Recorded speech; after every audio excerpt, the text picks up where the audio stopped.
जब दानवीर शूरपुत्र कर्ण ने भगवान श्री कृष्ण से रोते हुए पूछा कि आखिर मेरा दोष क्या था, उसके बाद भगवान श्री कृष्ण ने जो उत्तर दिया उसे सुनकर कर्ण का कलेजा काँप गया। तो आखिर ऐसा क्या भगवान श्री कृष्ण ने बोल दिया जिसे सुनकर कर्ण का कलेजा काँप उठा। आज के इस वीडियो में यही सब मैं बताने वाला हूं। तो चलिए मैं वीडियो शुरू करता हूं और आपसे आग्रह करता हूं कि नीचे दिए गए कमेंट बॉक्स पे सबसे पहले राधे राधे लिखकर, अभी तक आपने हमारे चैनल को सब्सक्राइब नहीं किया है तो प्लीज़ चैनल को सब्सक्राइब कर बेल आइकन प्रेस कर दीजिएगा। दोस्तों, दानवीर शूरपुत्र कर्ण महाभारत का एक ऐसा वीर जिसकी गाथाएं आज तक प्रचलित हैं। जल्दी से आगे बढ़ते हैं और उस क्षण के बारे में जानते हैं जब भगवान श्री कृष्ण और कर्ण के बीच का जो संवाद हो रहा था। ऐसे में शूरपुत्र कर्ण ने श्री कृष्ण से पूछा कि हे कृष्ण, मेरा जन्म होते ही मेरी माँ ने मुझे त्याग दिया, क्या अवैध संतान होना मेरा दोष था? द्रोणाचार्य ने मुझे सिखाया नहीं क्योंकि मैं क्षत्रिय पुत्र नहीं था। परशुराम जी के पास गया तो उन्होंने मुझे सिखाया। जब मैंने उनसे शिक्षा प्राप्त कर ली और उन्हें मेरी सच्चाई के बारे में पता चला तो उन्होंने मुझे श्राप दे दिया कि जिस वक्त मुझे उस विद्या की सबसे ज़्यादा आवश्यकता होगी उसी वक्त मुझे उस विद्या का विस्मरण हो जाएगा, क्योंकि उनके अनुसार मैं क्षत्रिय नहीं था। केवल संयोगवश एक गाय को मेरा बाण लग गया, उसके स्वामी ने मुझे श्राप दे दिया जबकि मेरा कोई दोष नहीं था। द्रौपदी के स्वयंवर में भी मेरा खूब अपमान किया गया, मुझे सूद पुत्र कहा गया। माता कुंती ने मुझे आखिर में मेरे जन्म का रहस्य बताया और उस समय भी उन्होंने मुझसे दान में अपने बेटों को बचाने को कहा। जो कुछ भी मुझे प्राप्त हुआ वो मुझे दुर्योधन से ही हुआ, तो अगर मैं उसके तरफ से लड़ा तो मैं गलत कहाँ हूँ?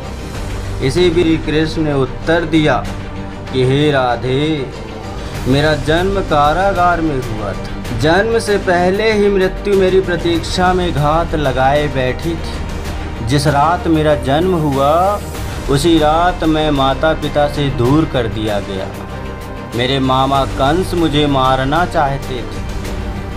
तुम्हारा बचपन तो खड़ग, रथ, घोड़े, धनुष और बाणों के बीच उनकी ध्वनि सुनते हुए बीता।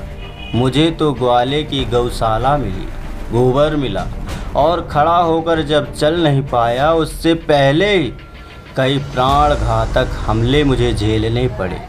उन राक्षसों से लड़ना पड़ा जिन्हें खुद मेरे मामा ने मुझे मारने के लिए भेजा था। कोई सेना नहीं, कोई शिक्षा नहीं, लोगों से ताने ही मिले कि उनकी समस्याओं का कारण ही मैं ही हूँ।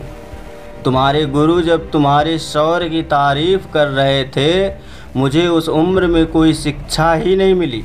जब मैं 16 वर्ष का हुआ तब कहीं जाकर ऋषि शांतिपन के गुरुकुल में पहुँचा।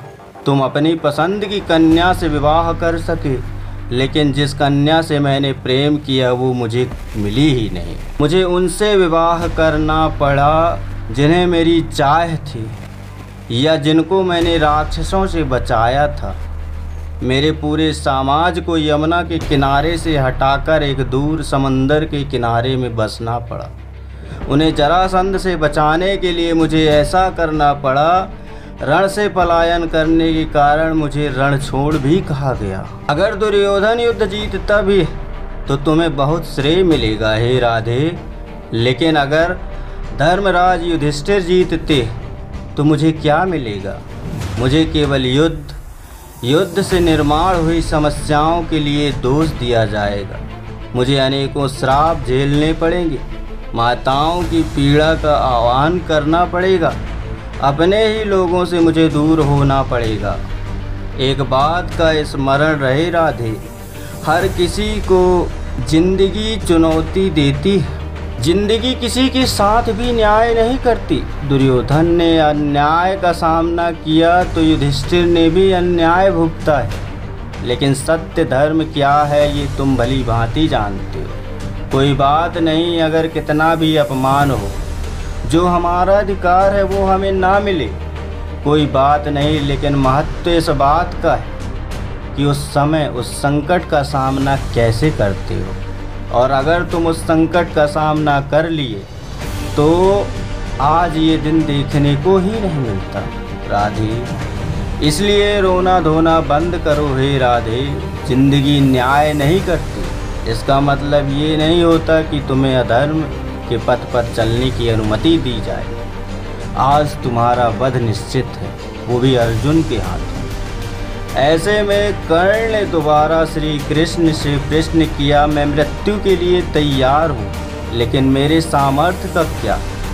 तब पुनः भगवान श्री कृष्ण ने कहा कि ये सोचो कि तुम्हें छल से मारना पड़ रहा है, इससे बड़े सामर्थ्य की बात क्या होगी? तुम्हारा रथ उस भूमि में फंस चुका है, उसका पहिया तुम्हें निकालना ही पड़ेगा राधे। यही कालचक्र का नियम है और उसी समय छल पूर्वक अर्जुन को तुम्हारा वध करना ही होगा। यहीं से धर्म की नींव रखी जाएगी और धर्म के लिए ये सब करना पड़ेगा। इसलिए अब जितना भी तुम्हें रोना धोना था रो लिए, अब ये सब बंद करो। तुम्हारा सामर्थ्य ये पूरी दुनिया जानती है और आने वाले कई युगों तक तुम्हारा नाम हर किसी के जुबान पर रहेगा। सूर्यपुत्र दानवीर महारथी कर्ण।